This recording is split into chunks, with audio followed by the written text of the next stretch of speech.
Welcome to the broadcast, everybody. The mind boggles with what's going on behind the scenes, with the kind of headaches that Harry is trying to create, the havoc behind the scenes. And so much of it revolves around his demands and his failed blackmail attempt. And for legal reasons, I use the word blackmail figuratively, not literally, a form of emotional blackmail, in my own humble opinion. Well, that isn't going to plan, because the king is not some lily-livered wreck, and neither is the Prince of Wales. But onto that in a moment. What we do know, and what has been confirmed, is that the Harkles will not be appearing on the Coronation balcony. No, they will not. And as non-working royals, yes, some could say that it wasn't especially expected, but other people in other quarters have been saying that was part of their conditions for attending the Coronation. Oh, we want the ever-parent moment, my dear descomisados. Our fans are awaiting us, you know. You're just the support act. The king and the queen are just a support act for the Harkle show. The Harkle show. Kick your heels up, away we go. Remember, they are ready. They're babes on Broadway, my dear. Babes on Broadway. Move aside, Judy and Mickey, my love. We've got Harold and Rachel. No, we're not falling for it, you tricksters. No, we're not. They're out, off the balcony. There will be no Andrew on the balcony. No Duke of York. Doesn't matter if he had 10,000 men. If he marches them up to the top of the hill, down again, round the corner, and up the alleyway, my dear. No Andrew. There will be 15 people on that balcony in this new slimmed down version of the monarchy. Of course, there are still lots of old people left in the monarchy. So in the future it will be slimmed down even further, with those treasured elders of the family moving away into the shadows. Well, I don't like that. Many of you don't like that. But Charles has to illustrate to his public that there will be a more precise capsule wardrobe of where taxpayer money goes. I suppose that's part of the new branding. Who knows what's in his head. But 15 people will be on that balcony. So that's still a nice number, isn't it? 15 is better than 7. The Yorkie girls? No. Hold on to your headbands, my dear Beatrice and Eugenie. We love you. Well, some of us love you. I certainly do. But, my dear, no, you're not coming on the balcony this time, my dear. And neither are your hubbies. Not Jackie Brooksbank, and no Edo. No. The Mapley Motzies, out. No, they won't be on the balcony. There is little room for sentiment. That is what seems to be made clear. Little room for sentiment. This is a state occasion, not a familial one. It is not a family gathering. Only working members of the royal family, my dear. After returning from Westminster Abbey in the gold state coach, they will watch a royal flypast by the RAF. This will also be seen as a final thank you to those olden goldy members of the family, with sort of thanks for their service. And we should also remember Prince and Princess Michael of Kent, who won't be on the balcony, of course. And I would like to encourage those of you who are interested in royalty and who appreciate what the older members of the royal family do, that unsung. Think about writing to them. Their addresses are available online on Debrett's or perhaps on the royal family website. Think about writing them to thank them for their decades of service, largely unsung, largely unseen, except by those thousands of communities and charities that they have helped throughout these decades. So the roll call is the King, the Queen, the Prince of Wales, the Princess of Wales, our fair Catherine, young George, little Lottie, Louis, Annie Royal, and her dashing husband Sir Timothy, the Duke of Edinburgh, Steady Eddie, and his wife, our trophy, Sophie, in her new role as the Duchess of Edinburgh, the Duke of Kent, and his graceful sister, Princess Alexandra, the Duke of Gloucester, and the Duchess of Gloucester. So there you are, 15 of them, my dears. As you know, Jilly Biden will be representing America, but the President of the United States has actually accepted an invitation to come to the kingdom for a state visit. And it'll be coming sooner rather than later. So that's something to look forward to, isn't it? It's not so long since President Trump came with his administration, and now the Biden administration has been invited by Charles. And the president said he was appreciative of the invitation and looks forward to coming. This was part of a 25 or 30-minute phone call that took place. So after what we were discussing in the previous broadcast, that's encouraging news. We need to keep cosy. Both of us, the state and the kingdom, need to keep cosy and pull together in these very difficult times. The coronation deadline for RSVPs to the save the date notifications that went out to everybody that's intended to be invited to the coronation. The deadline has closed. It was Monday. It was Monday the 3rd of April. That is when the palace wanted to know exactly who's going to be there so they can plan ahead. Who are they waiting on? Who are they waiting on? One guess. One guess. Yes. The Harkles. The Harkles. As if they've got so much better things to do. They know that this is their choicest opportunity. They know that this is where they get their marching ability. So of course Harry wants to be there. He understands he needs to be there. But he also needs to save face. Because he told the entire world that there are conversations that we need to have. There are conversations. There's so much to be discussed before then. Did they not fall in line with your way of thinking? Did they not panic and do exactly what you told them to do, Harry? Is that what you're expecting?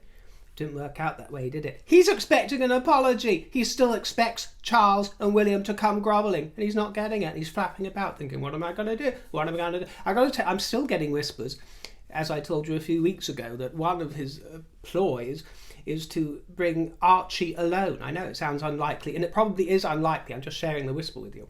It is just gossip, and who knows, behind the scenes, I'm sure all kinds of plans are chopping and changing, but that was one scenario that's presented as a way of defending and deflecting boos and hisses while keeping his place there in the parade. But he knows as well as everybody else, how can he continue to trade on being Prince Harry and the Duke and Duchess of Sussex if he's not attending his own father's coronation? The King's coronation. The only one, if he's not there. He wants it everything on his own terms, and it's disgusting. There were much more royal and regals going on this morning in York, at York Minster actually. Beautiful part of the country, by the way. York, surrounded by Yorkshire and the Dales, absolutely charming. And the King and Queen have been out and about there this week, but particularly this morning it was Royal Maundy Thursday. It was part of Holy Week, and they were greeted by the Dean of York, and the usual mob of protesters chanting, "Not our king, not our king." I talk about spoil sports. Yes, you're entitled to your protesting. I don't have anything against it. But spoiling everybody else's fun and all those royal fans that have come for their probably one and only glimpse of the royals to be surrounded by these vulgar neon graffitied signs. It's so selfish. But the king presented each recipient of the Maundy money with 2 purses, 1 red, 1 white, his first time as sovereign. Strange to see him, isn't it, for his first time? We're so used to seeing the late Elizabeth doing it, and she really enjoyed it. I could always see the twinkle in her eye when she was handing out the money to the selected pensioners of the day. They are chosen by locals throughout the diocese, and there are 74 men, 74 women to represent the king's age, the reigning monarch's age, and there are 74 coins in the little purses that they receive. And they also receive 2 commemorative coins to symbolise the sovereign's historic gift of food and clothing. They received beautiful blooms, the wonderful nosegays. And by the way, I noticed that the Mail Online, when they were covering this story and others, had begun referring to the little bouquets as nosegays, which, as regular viewers will know, is a rather antiquated word that I rather like to use. Perhaps it's a little egocentric of me to take credit for that, but I wouldn't be surprised if they're tuning in to the River broadcast, my dear. Anyway, the nosegays were rather charming in Easter tones of lilacs, golds, yellows and mauves. Blooms and pigtails and a happy scene for all, despite the jeers. but more on Yorkshire a little bit later in the broadcast. First of all, I wanted to cast your mind back to the last broadcast where we spoke about the excitement of the King's coronation invitation. And it really got my juices going. In fact, I've been referring quite a lot to a book that I showed you recently in Tip Jar Corner that I found going at a second-hand bookstore. I can't remember the price now. It is the Boutel's Heraldry. Lots of lovely pictures in this kind of thing. I was looking in there for inspiration. And also when I looked at the new coronation invitation that was revealed, which I love so much with its fruits and vegetables and whimsy, it reminded me of this thing that I've got at the side of me. I'll try and show you in close up because it probably won't be showing very well on screen, because I collect a lot of ephemera from times past, watercolours, paintings, photographs, newspaper cuttings, scrapbooks, this kind of thing. And I knew that some of you would appreciate me sharing this whimsical, gorgeous painting that was done on a scrap of paper, and it's marked Christmas 1951, so around the time of the previous coronation, and it was dedicated to a Kathleen with much love. And it's a piece that I've been meaning to frame for some time, and I haven't got the right frame for it yet. But isn't it wonderful, with the fairy princess and her diaphanous gown, absolutely gorgeous. I wouldn't mind one of them, would you? And her favourite soldiers at the side, they look very handsome and very protective. Affectionate figures there. And then surrounded by the whimsy of the animals, this is what I loved, in their ruffs, or ruffles, whatever they are, and the bunny rabbits and hares, and then the little pixies at the bottom. How absolutely glorious they are in their red tights and slippers and dragonfly wings and green tunics, and she holds a wonderful flowery wand in orange. And I wanted to share it with you because I knew that it would tickle you, and something about that coronation invitation, even though it's a different style, but I suppose inspired by a similar era and similar whimsy. Isn't it charming, my dears? And there was so much talent in rather regular households back in those decades, springing up from the 1700s, 1800s into the early 1900s. There was so much talent in families because they didn't spend all their time watching YouTube or, on Facebook or Instagram, this kind of thing. They honed skills and crafts. It wasn't unusual to walk into people's houses and they would have visitors' books, scrapbooks, guest books, and they would just literally drum up a painting or perhaps send it off as a card to people. Very talented people. Here is the invitation from King George III's coronation with his Queen Charlotte. This is the eldest surviving invitation in the British monarch's history from 1761, and it depicts the new King and Queen with winged angels flitting and floating above them. And would you believe it? They look so cosy together in that portrait. They only met 2 weeks before the coronation. Yes, indeed. George III met Charlotte Mecklenburg-Strelitz, who was a minor princess of northern Germany just a couple of weeks before the wedding. He was a 22-year-old bachelor, and he ascended to the throne just a year before his coronation after his grandfather, George II, died. And this Charlotte character was identified as a suitable bride, and the contract was signed before they met. She was just 17 years old, right up Prince Andrew Street. No one batted an eyelid then, did they, my dears? I mean, the pharaohs were marrying at age 9 or something, weren't they? Beggars belief.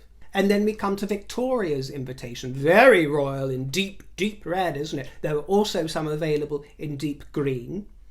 And she was crowned at the age of 18, reigned for 67 years.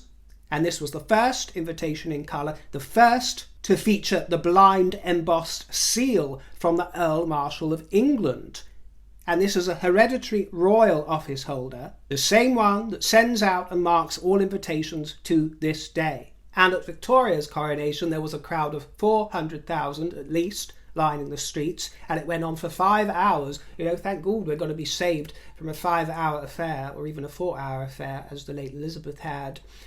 1 hour we're getting this time, so bravo, Charles. That is one wonderful amendment. Do we really want to be gazing in rapt attention for 5 hours? Well, I don't mind, dear. 1 will do. And Victoria recorded in her journal, "The Archbishop had most awkwardly put the ring on the wrong finger, the consequence being that I had the greatest difficulty in taking it off again, which I at last succeeded in doing, but not without great pain." Well, I know the feeling, my dear Drina, I know the feeling. Do you remember my fruits when I got my finger stuck in a ring a few months ago? Watch it. A jewelled ring, my dear. I got my finger stuck in a ring and had to call the fire brigade. Oh dear. Well, actually, I had to go to the fire brigade, and they were really handsome, I've got to tell you. Oh dear, they were so handsome and so attentive. It was worth it. The mind goes, I digress. But poor Victoria didn't have the fire brigade in those days, but it seems that she managed to wrench it off. Good for her.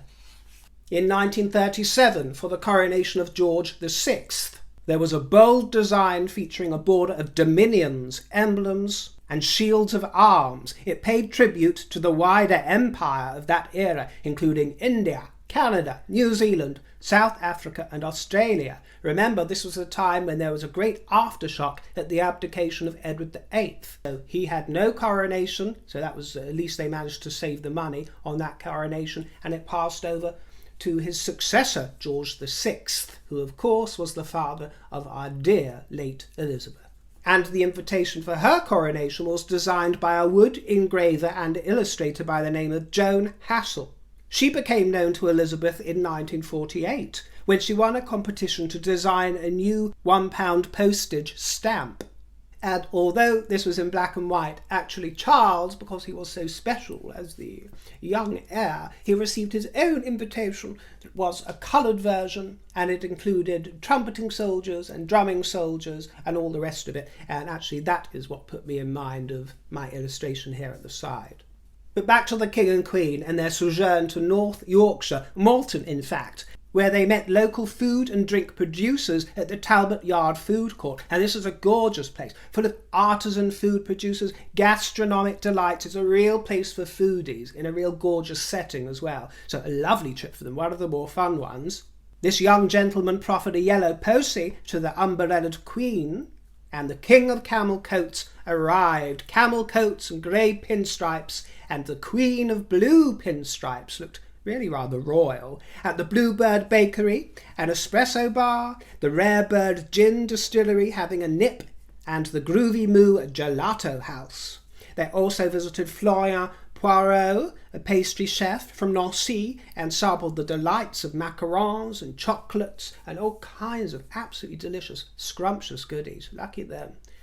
At York House, they met representatives from the Prince's Countryside Fund's Farm for the Future programme, another tongue twister, supporting farmers in tackling the opportunities and challenges that they face. They're deeply involved with agriculture and understand the problems and the challenges all too well. They met with 6 charities while they were there, including Rydale Folk Museum, where there are 40,000 objects housed with 20 heritage buildings, including a medieval manor house and an Iron Age roundhouse. You see how we have all this wonderful history in the kingdom. Everybody takes it for granted, but there it is, and the royals don't take it for granted. They're deeply entrenched in its preservation and in cherishing it. They also rub shoulders with the Encephalitis Society and the Croft Community Camphill Trust, which supports learning difficulties, those with mental health challenges and with autism, helping them into work opportunities and enterprises. And the facilities included a lovely market garden, craft workshops, all kinds of wonderful things. And they sampled banana bread while they were there as well. Nibble, nibble, nibble. The Queen accessorised with varnished nails of pale pink translucency. They looked absolutely gorgeous, that lovely manicure, and they were encased and enrobed in black gloves. Her bracelet that dangled from her wrist was by Van Cleef & Arpels, as usual, in blue, and a dog sniffed Charles's bits. Yes, he helped himself to the crown jewels, and it seems like he's searching for a bone. Well, ain't we all, dear? I hate to think what the corgis got away with the late Queen. Have you heard about the Declaration of Breda? Have you? No, neither had I, dear, but it's an extremely important historical document, so you should know about it. Let's jump to it. Let's jump to it, clear away the cobwebs. The Declaration of Breda is an important document over 360 years old, and it's going to be sold at auction next month, and it might raise up to £600,000. So, roll up, who's interested? And when are you taking me out for a drink? This is one of only 2 surviving copies of this hugely significant document that paved the way for the restoration of the monarchy.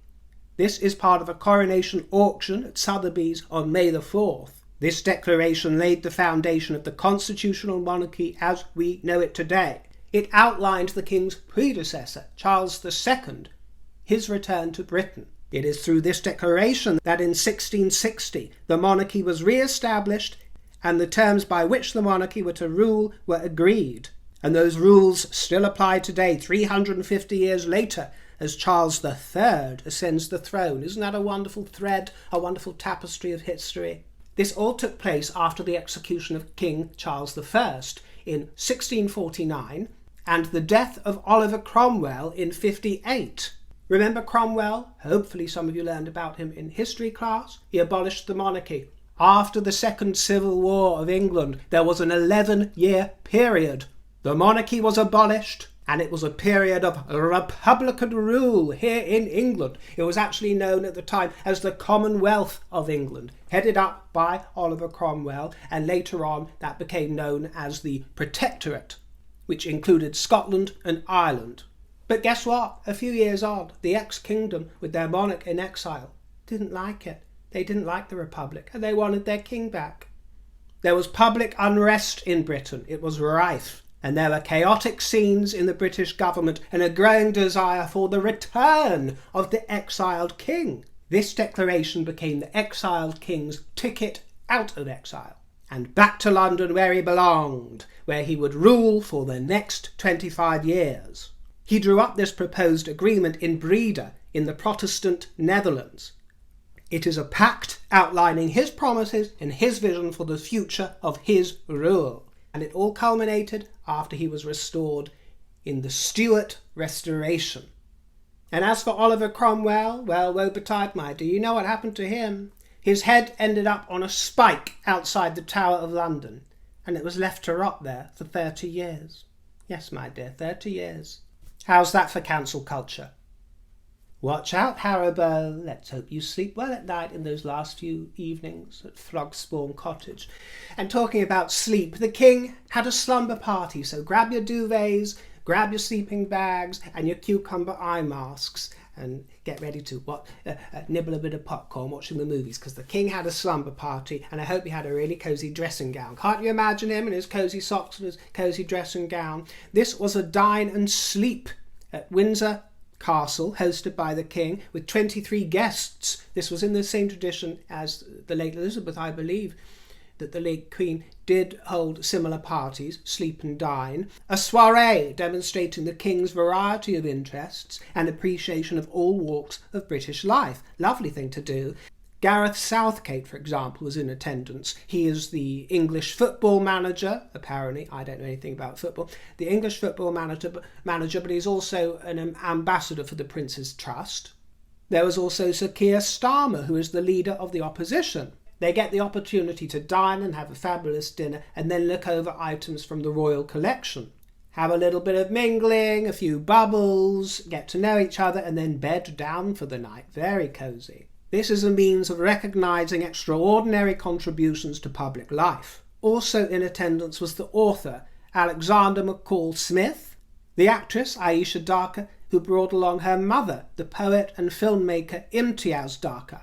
There was also a professor of Sikh studies, Jagbir Jyoti Johal, and Dame Rosalind Saville, who is an art historian and curator. The Norwegian ambassador was there, the Canadian High Commissioner, the Bishop of Coventry, the Dean of Windsor, and all sorts, my dear, all sorts. So, the balcony question seems to be resolved for the moment, but as we all know, over the next month, anything can happen where those Montecito royals are concerned. So we'll watch with bated breath, won't we, to see what arises.